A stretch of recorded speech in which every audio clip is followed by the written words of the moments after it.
Good morning, Mr. Palmer. See, now it makes sense because you weren't doing your dancing before, and now you can because you can actually hear it. Telling you, man, being an audio engineer is hard. That's what they would all tell us, yes.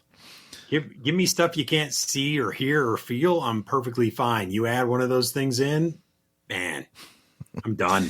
Noted. How are you, sir? I'm all right. How are you doing? I'm ducky. Can't complain. It's middle of May. And we might as well just get right into the meat and potatoes of it. We have not one, but two new access points to talk about. Hold on a second. Uh-huh. I can't let this fly. Sure.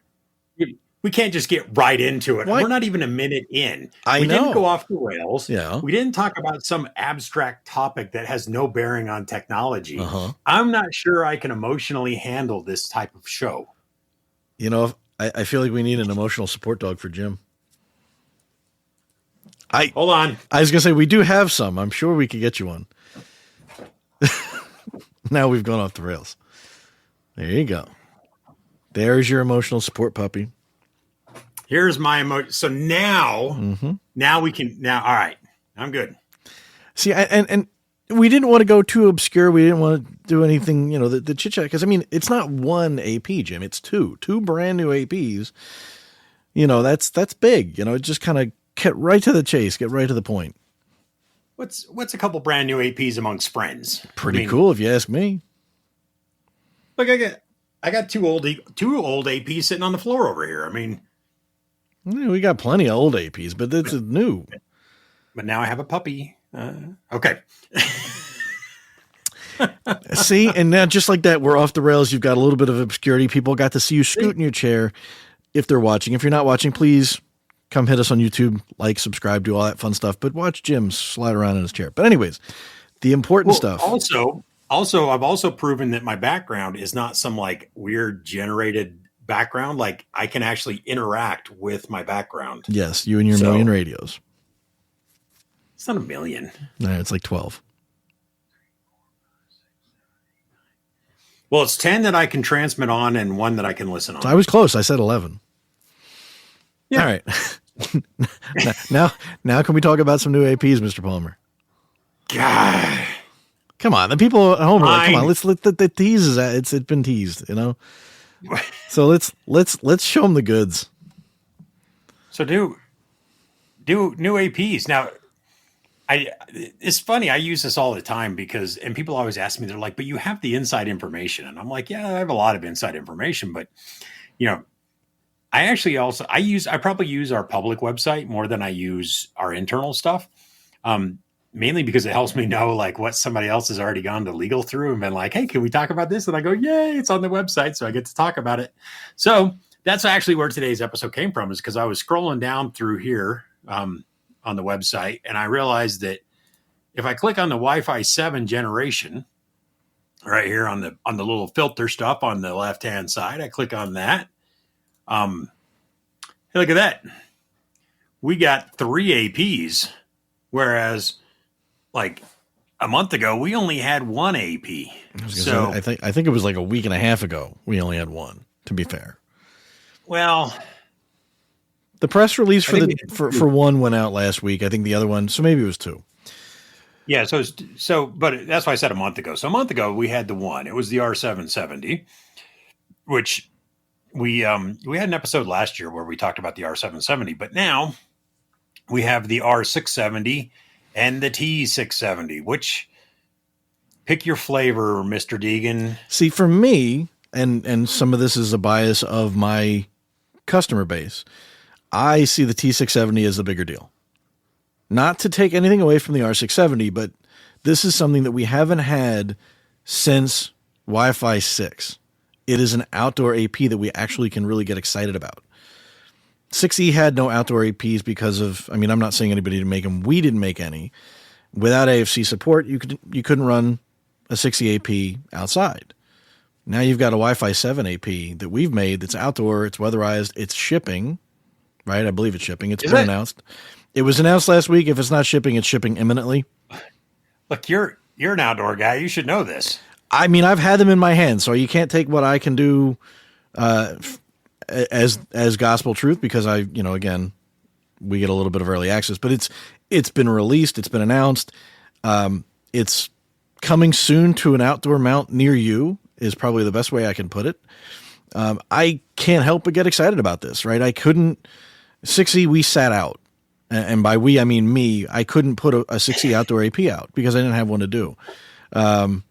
Because 7 was right behind and everything just made sense. So yeah, I'm really excited about it. And the nice thing about this, and I wish I had one, I physically don't have one anymore. But I wish I had a T750, which is our Wi-Fi 6 flagship, and the T670, which right now is our only Wi-Fi 7 outdoor AP. You don't have either one to show off right now. The 670 is a decent amount smaller than the 750, and you've got a tri-radio setup in there, which is pretty nice. So yeah, I mean, you can get a kind of an idea from the picture on Jim's screen. It's more of a square, as opposed to the rectangular shape of the T750. It does take a few components out of the T750 that we didn't find a lot of customers taking advantage of. There is no weather sealed SFP port. There is no AC power. But you can still do DC. You've still got Ethernet. You've still got power over Ethernet available. So you can do Ethernet out. You can do PoE in. So it's still got all the key critical bells and whistles. Yeah, I mean, I'm excited about it. It really is a nice form factor for this AP. It's a really, if you're concerned about size, if you're concerned about footprint on, say, an outdoor plant, it's smaller than the T750. And so it's really, I'm jazzed about this one. You're not going to nothing against the R760 or R670, R670 rather. Yeah, it's a mouthful, tongue twister. Nothing against that one at all. I'm sure it's a perfectly fine AP. I haven't had a chance to touch it yet, and I have a feeling I'm going to be spending a lot more time with the T than the R, at least over the next 6 months or so. Yeah. I got to hold the shell, so I get to actually hold my hands on one that has all the guts. But I had a shell when we were at Mobile World Congress in Barcelona that we were sort of teasing and showing off to select people that came by the booth. And I have to agree with you. I like the form factor of this one. It's definitely not. And had we planned this out, I actually have a T750. It's actually up pretty. It's a couple shelves up in my background here. And that thing is a phenomenal beast. This one, I like this one. I'm pretty excited about it too. I think it's a very good introduction into outdoor 6 gigahertz. Like I said, we're not the first to have an outdoor 6 gigahertz AP.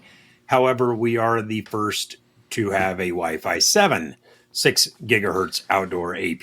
So you want to get really, really down in the particular weeds. I feel like it's one of those where we might as well just plant the seeds early, because we were the first to market with the Wi-Fi 7 AP in general with the R670, which won an award, at least one that I know of. Maybe this is an early contender for a repeat 2025 product of the year. Maybe, I'm just saying. But no, it's really exciting, and for anybody that may not kind of realize this, obviously 2.4 is kind of crazy congested. Wi-Fi 5 gigahertz spectrum is kind of getting there, depending on where you're at.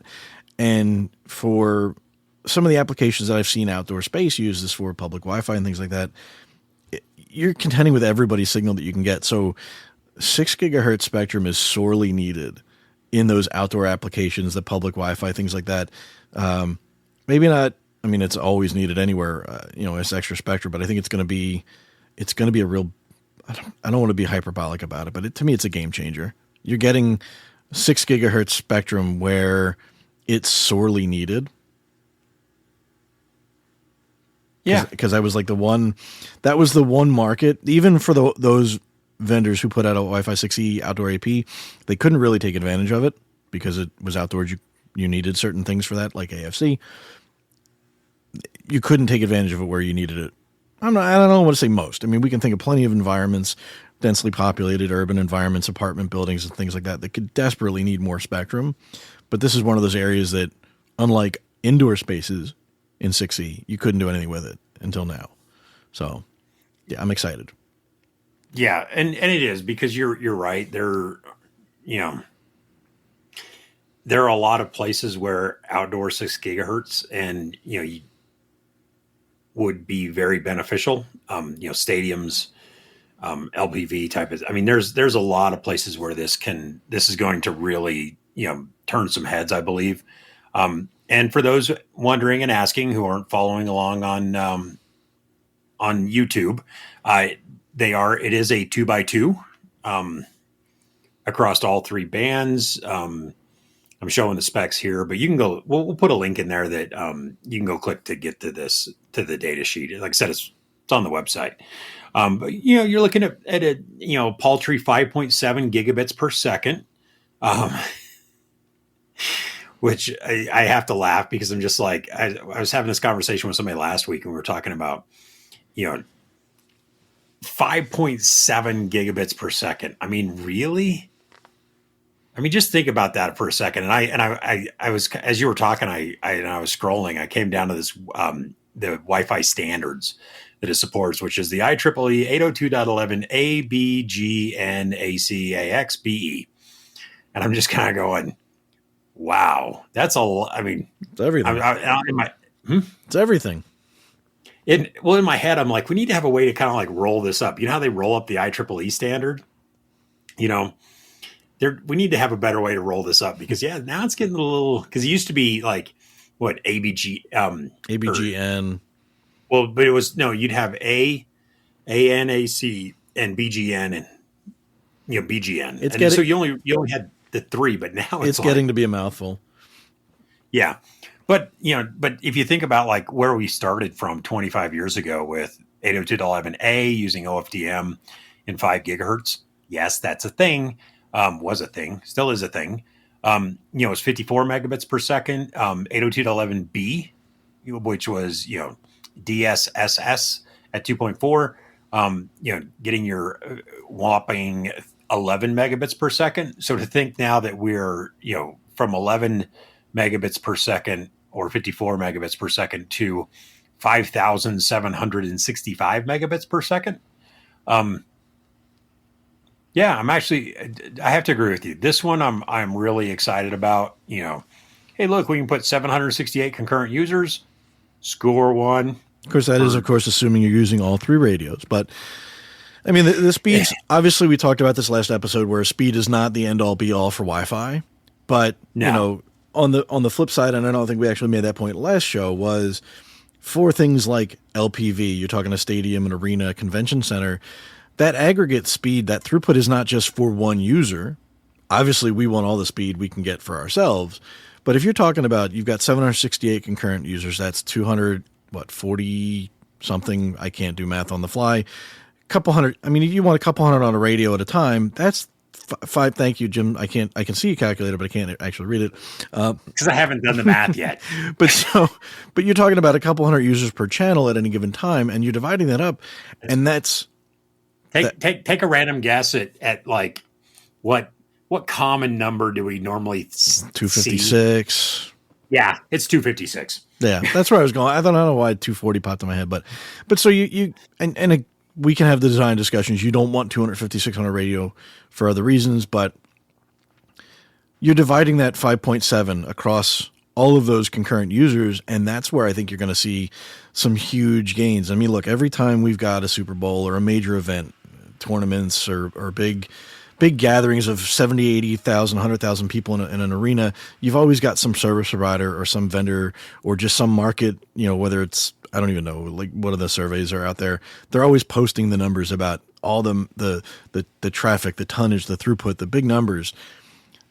Putting a Wi-Fi 7 AP in those environments is going to make those numbers pop even more, because it's more, you look at some of the last generation, some of the last examples, and we were crushing those numbers. I mean, they're going up every year significantly. Now you're opening up with Wi-Fi 7, and buckle up. I think that's really going to be, it'll be interesting to see what those numbers start looking like when you start getting into the arenas that have, Wi-Fi 7 in the entire facility. You know, and this was a conversation we were having last week during some testing I was doing with some of the guys there in California.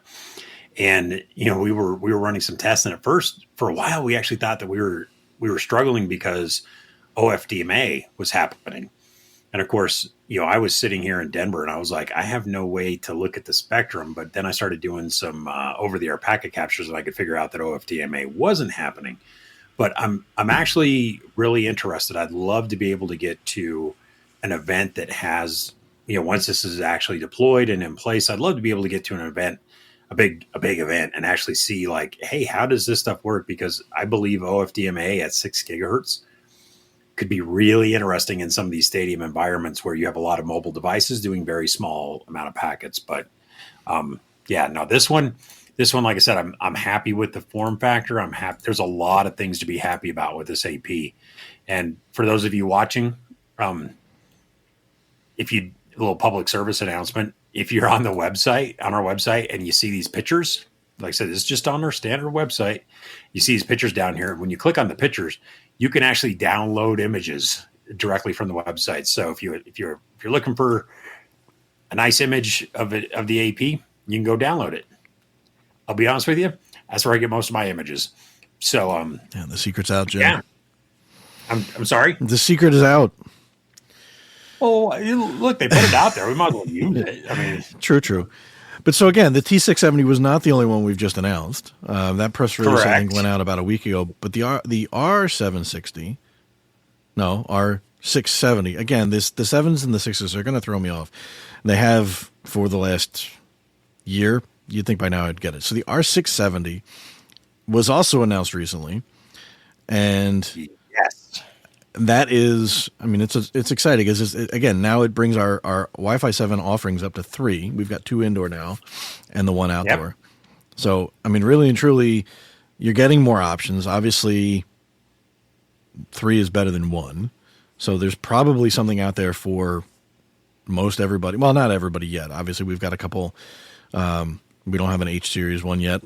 Stay tuned, maybe. But this is a nice one too, and it's. I mean, what do you find appealing about this? Let's get into this since you got into the guts of the T670, and I kind of hyped it up. What are we excited for here? Well, I mean, when you scroll down on the data sheet, it's pretty much looks like an indoor version of the T. It's a very, very similar version of the T. So again, it's from a data perspective, we're still looking at 768, which we have now learned is 256 devices spread across the 3 radios. So you're looking, and I'm actually kind of, you know what? Can I make a comment right here, John? That's why we're here. I'm actually really happy about the fact that on our data sheets now, we're not saying, oh, we can support, 2,000 clients on an AP. I get that 256 per radio is still over what we would really want to do because it just won't work at 256. But at least we're sort of dialing down that number. And for people who only look at data sheets, you'd be like, oh, this is not as good because some other AP supports. Now they're going to come out and say they can do 6,000 client devices on an AP, and it's like it's one of those. If anybody that's in the game, and both of us have been doing this long enough, anybody that's listening to us probably has a similar experience. Hopefully, if not, we'll give you a little bit of knowledge here. Any vendor is going to put out that they can support a certain number of, and they test up to that point, and it'll work. And honestly, you can probably get over 256 on a radio. But the reality is, if you know Wi-Fi, you recognize that anything over a certain much smaller number is going to be a very bad experience. So, just because we can hit 256 per radio doesn't mean we should hit 256 per radio. And honestly, I would hope you never design for that number. Now, obviously, certain areas, it's a little bit more of a challenge when you get into LPV, the convention space, things where I personally haven't designed a whole lot in. Those are a little bit trickier because you've got large groups of people, and it's a whole different ballgame. But Yeah, don't design for the maximum number that your radios can handle, because don't do that. So I'll tell you a story about a conversation I had with a company, and we were talking about testing, and because they make or they have or they do one of those things, one of those verbiages, they do virtual clients. And I wanted, and I asked him about this, and it wasn't even our conversation. That wasn't why we were on the call. But I asked him, I said, "Hey, I want to hijack the call here for a few minutes." I said, because I'm super curious about something. I said, "You do virtual clients." I said, "You test virtual clients. You do that kind of stuff."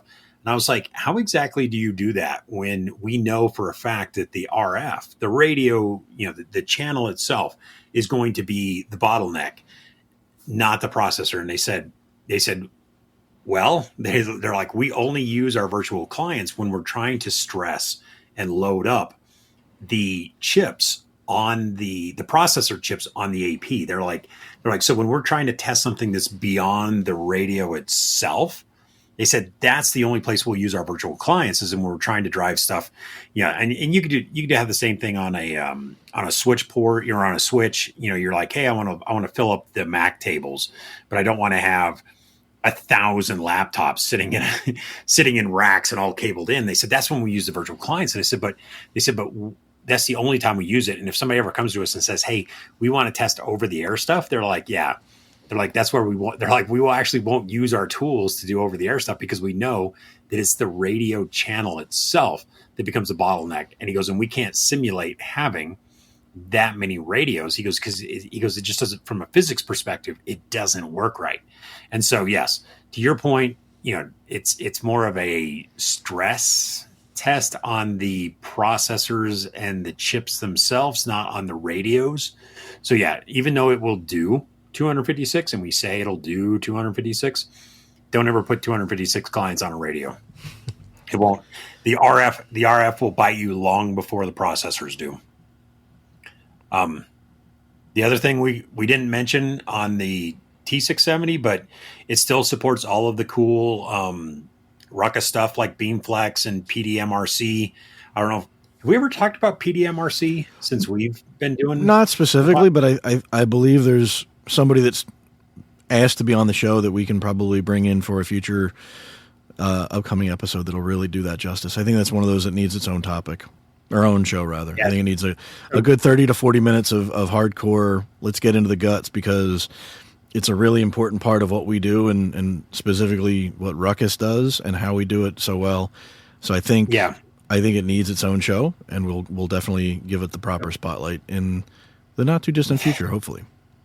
So now that we've teased it, PDMRC is polar diversity maximal ratio combining. But the biggest thing to remember is the polar diversity part, the PD. Basically, it's the concept, it's the idea that you have, like your phone, like right now, my phone. Here's my phone. Hey, phone. My phone is sitting horizontal on my desk while we're recording. No, that's not on your desk.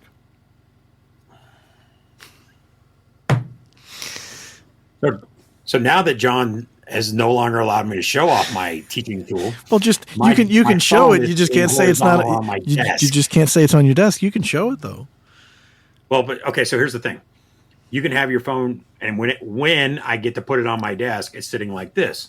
But I also have a charger that is a wireless charger, but it sits at an angle like this. And then when I'm looking at it, a lot of times I hold it vertical. So what happens is, over the course of my day, sitting at my desk, my phone will be vertical. It'll be 45 degrees, and it will be horizontal. And so that's my polarity of my antennas on my device is changing. And so polar diversity is polarity diversity. It's like, hey, you can change the polarity of your device, and the AP has some smartness behind it that will help on the receive path, and then combine those chains together. This is a 2x2, so my 2x2 chains are being, doesn't matter the polarity, it's going to combine all that stuff on the backside and recover data that you normally wouldn't. And that has to do with the antennas that we can see maybe here. So there are horizontal and vertical antennas inside the AP, and so they receive both horizontal and vertical and in between, and they help recover that data. So that's PDMRC. Has the IoT stuff. This one's IoT's on board. I think the T670 we dropped the IoT because really it's outdoors. Yeah, I don't remember we dropped the IoT. I know we dropped the USB though for sure. Yeah, USB because that. Well, you know what? We actually have the ability to go look. Let's take a look. Well, I know certain things were culled from it because, I mean, at the end of the day, when you're talking about outdoor, you might have issues powering it. Not issues, but you might have challenges powering it. So it was a matter of what bells and whistles do you need and what aren't getting used. I mean, at the end of the day, we weren't hearing a lot of customers saying, I want to plug in an IoT device via the USB port on an outdoor AP. Well, but also it's how much IoT is really used outdoor. I mean, it's just it's a whole different use case. I feel like, yeah, that's a different conversation for a different show perhaps, or maybe not. But I mean, I think there's definitely use cases now, and I think we're starting to see more and more, especially with I think Matter is coming up now. And, you've got all sorts of sensors. I could see reasons to do it. I could see certain applications wanting it more. But I think some of the areas where maybe they would have use cases for IoT, like a stadium, I think a lot of that gets done over Wi-Fi. Ticket scanners, things like that. It's all going over Wi-Fi. So at that point, the AP is going there. If they want to add IoT, they can. It's nice to do it, but I think a lot of options on the Wi-Fi side as well. So, but I'm excited about both of them. Like I said, I'm going to be spending a lot more time probably with the T than the R. Nothing against the R, but it's an exciting time for us. I think we've got three nice options to support our customers and all the projects that they've got coming up. I know we've got the R770's been out for about a half a year now, I think. So, I'm sure we've got some projects out there in the wild that maybe, who knows, we've got an SC listening that might want to come and say, hey, look, my customer installed some R770s. Let's talk about it. Would love to hear some of those stories at some point. But yeah, and from a size-wise perspective, just to wrap this up, the R670 is the same form factor as the R770, just smaller. It's just a little bit smaller. But it's that same shape, same all their other stuff. So, but if you're playing with the T6, if you're going to play with the T670, I guess that means I need to play with the R670. Yeah. I mean, I'm sure I'll probably wind up getting my hands on both. But so yeah, it's yeah, and it is, and if anybody's was looking at the screen share and hasn't noticed, yes, we did change the Ruckus AP aesthetics a little bit. That was done with the 6E APs. I think the 560. I think the 560 was the first one. So and that's sort of the newer, more svelte, if you will. But it's a nice footprint. So yeah, no, that's where we are. It's a good week when we get to talk about some new products, and we've got to talk about a couple of them. And I mean, and let's just put this out there. I mean, there's going to be I believe there's going to be a lot of Wi-Fi 7 AP announcement. I mean, we're in May, so we still have another 7 months, 7.5 months, really, if you think about it, to go in 2024. So I think we're going to start seeing a lot more Wi-Fi 7 stuff coming out over the next 7.5 months through the end of the year. So, and then into next year. I mean, the difference between Wi-Fi 7 and Wi-Fi 6E was always just sort of this stepping stone, to sort of get into 6 gigahertz. But we knew that Wi-Fi 7 is in development, just like we know, and I know for a fact that the 802.11bn, which is going to eventually, I think they're going to call it Wi-Fi 8. It's just a pretty educated guess on my part at this point. But Wi-Fi 8, 802.11bn, we know the 802.11bn working group from the IEEE is happening. They had a meeting, I guess, a month ago here in Denver. If anybody's listening, I'd love to be able to come to those. Hint, hint, especially when they're in my town that I live in. Hint, hint. But we know that's in the process. And so, whereas 6E was just sort of that, hey, we're going to take 802.11ax, We're going to put it in 6 gigahertz, play around with it, learn some stuff because we know that it's coming in Wi-Fi 7. So yeah, I mean, typically we've got 3 or 4 years of good use out of a It's- generation before we start talking about the next one. And 6E was, I don't want to call it dead on arrival because that's not fair. It wasn't, but dead man walking is probably the better way to put it because everybody knew that when 6E came, you had a decision. You were either going to be Yes. 6E because you wanted to be bleeding edge, or you just waited it out a little bit because you knew 7 was really, really close. Whereas with 7, you know we've got runway. Yes, BN is coming. Everybody knows 8 is being worked on, 9 is being worked on. Somebody's cooking up some mad science. But it's down the road. We know it's going to come. Yeah. There's always something bigger and better and faster and whatnot. But we've got runway here, right? We know the devices, end user devices are coming. The APs are going to be coming. We know, obviously everybody's watching the vendors. There are Wi-Fi 7 devices. Samsung has them. Google has. I think Google just actually announced another brand new phone. I think last week or 2 weeks ago. The 8. Yeah. It's the 8A. Curiously, and this is the one that everybody's going to watch, and it's going to be the hot topic until September. Apple just released some new iPads. None of them have Wi-Fi 7 chips in them. I'm not 100% surprised by that, only because typically to me, the phone tends to be the first one to go, but I think when it went 6E, it wasn't. I think 6E, I think the iPads got them first. So it'll be interesting to see if that means that the phone will be the first for Wi-Fi 7 in September, or if they're going to skip a year and it's coming in 2025. It's going to be interesting to see. I will bet you a soda pop. Mark it on the calendar. I will bet you a 12-ounce soda pop of your choosing. Only 12. Well, we know what I choose, but Well, I know. That's so. And if you watch the show on YouTube, you've seen him drink it. So not today. I'm out. So not today. It's a scary day. I'm out. I will bet you a soda pop that the next Apple cellular device will not be 7. It will be 6E. Interesting. I think it will disappoint a lot of people. I think they hold off again. But Apple's an interesting case. I mean, you've got enough, and we could spend the entire show debating that. Like, they've got enough reason to do it because they're main competitors, and you could argue that the Samsung, the Galaxy, and the Google Pixel are probably their main 2 competitors. And I don't follow all the handset wars like I used to, but they've both gone the Wi-Fi 7 path. But at the same point in time, while they might have reason and motivation to do it because of that, we also know that Apple, they very much march to their own drum, right? And so they've killed off interfaces long before anybody else did, and everybody thought they were crazy, and then now everybody's done the same thing. They could wait, they could do it. I could see both ways. I could see them doing it where the Pro has the Wi-Fi 7 and the regular phone does not. Nothing would surprise me at this point until September. I won't believe anything I hear or see, and I'm not touching that bet. I will bet you a 12-ounce soda pop. And I'm saying soda pop on purpose, just because I'm being particular, but I will bet you that it does not have it.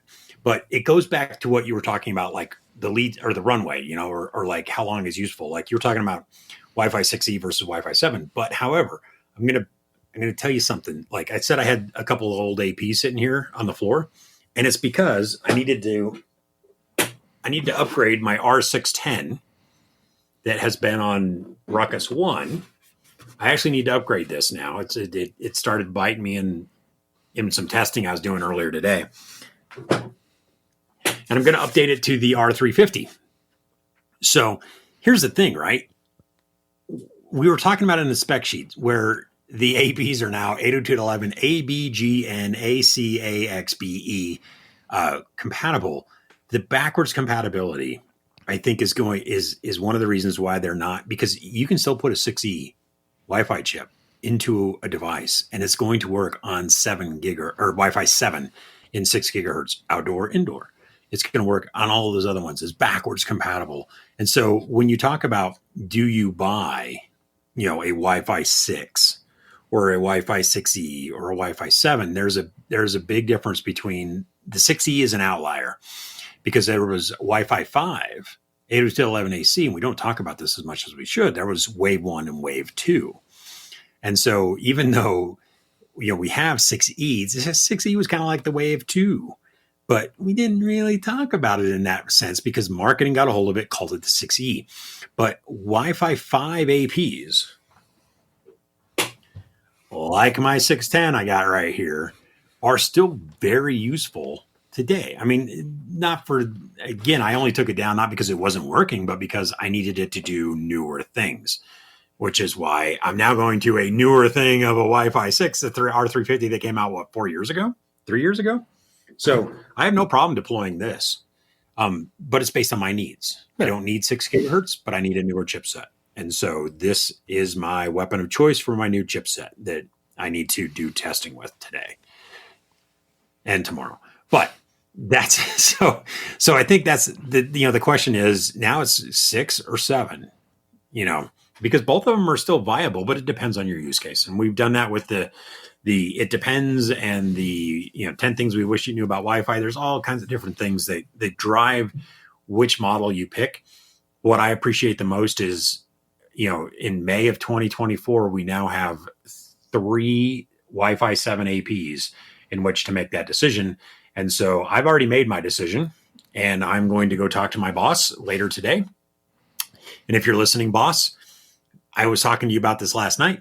I'm going to see if I can get my hands on an R670, because that's the one that I really want to play with, because it'll slot right on my shelf right there. Really nice and easy. So, yeah, I mean, it's a good time to be a consumer. It's a good time to be a customer, because at the end of the day, like you said, you still got the Wi-Fi 6 APs that are perfectly viable. You've got the Wi-Fi 6E APs. We've done a couple. They're perfectly fine. And now you've got 3 from the Wi-Fi 7. So if you are in a position where you want to be bleeding edge and you want to make sure you've got the longest longevity possible, and we do support our gear for quite a long time for all intents and purposes, we could have we might actually do a whole show on that in typical, terms of from the time it's born to the time it gets its, EOS and how long that runs. And I find it rather impressive, but you've got options, right? And options are good. And it's options for us as consumers, because, you don't have to upgrade to Wi-Fi 7. There's certainly obviously benefits.